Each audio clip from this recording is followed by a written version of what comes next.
أنا ممتن جزيلا لأخي سعادة سفير الجزائر لأنه قد أشار إلى بعض الأقسام التي وردت في بيان رئيس وزراء الجزائر بشأن هذا الموضوع، وأولئك الذين لم يستمعون إلى هذا البيان أو لم يكونوا هنا في هذه القاعة سوف يعرفون لماذا أطلب حق الرد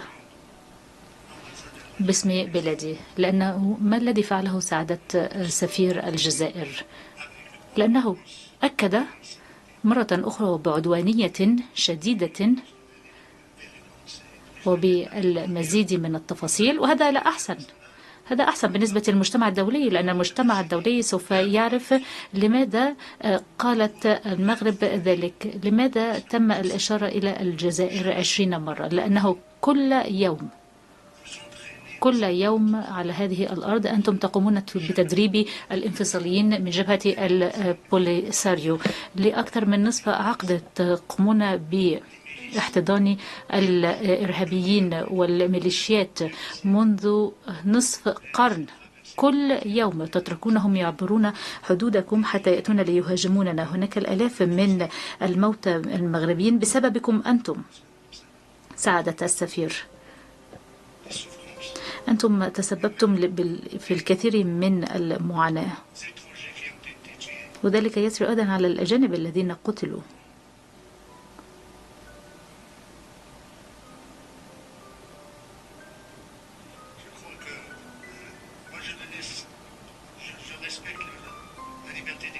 أنا أحترم الحق في حرية التعبير، وحبذا لو تتركون لي الفرصة من أجل إكمال حديثي. الآن أنتم تفهمون لماذا المغرب أشارت 20 مرة إلى الجزائر في بيانها.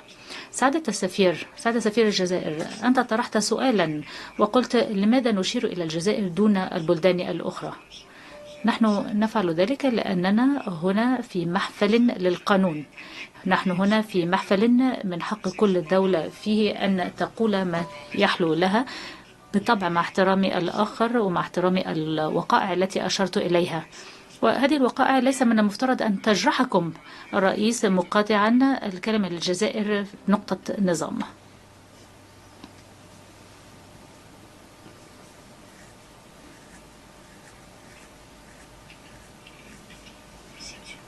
شكرا حضرة الرئيس.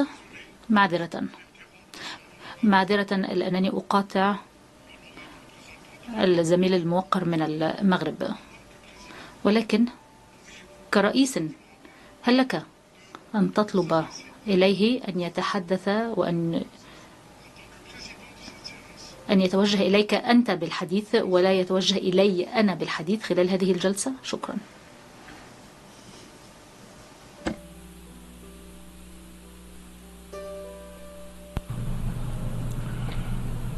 موروكو.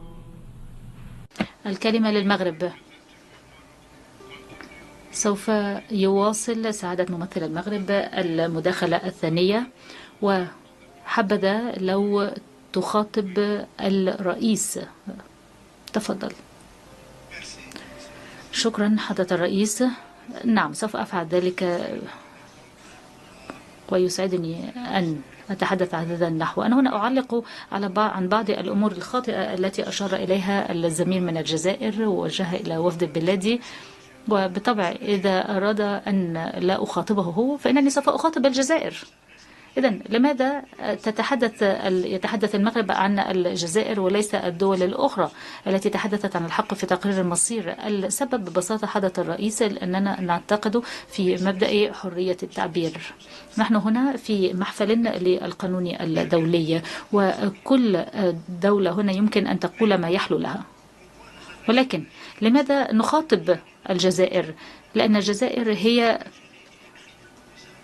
سبب المشاكل التي نعيشها، هي التي أنشأت جبهة البوليساريو، هي التي تمول جبهة البوليساريو. الجزائر هي التي تدفع لجبهة الجزائر، لأن جوازات السفر الجزائرية هي التي تعطى إلى أعضاء جبهة البوليساريو وتمكنهم من السفر حول العالم.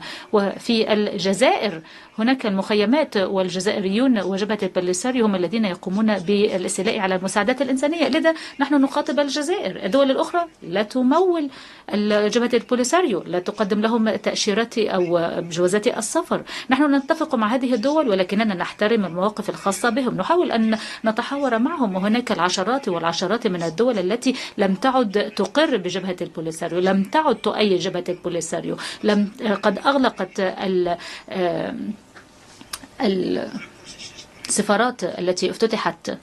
وفيما يخص العملية السياسية حضرة الرئيس، فإنه من المؤسف أن أخي من الجزائر، وأتمنى أنه سوف يدعوني أقول أنه أخي، للأسف فإنه قد زور الواقع فيما يخص العملية السياسية. العملية السياسية لم ميتة حاليا، وذلك لأنه كما قلت الجزائر ترفض القرارات ذات الصلة. الجزائر لا تود أن تستقبل المبعوث الخاص، وعندما تستقبل هذا المبعوث الخاص يقال أنه لابد أن تكون الأمور سرية ولا يتم الإفصاح عن أي معلومات.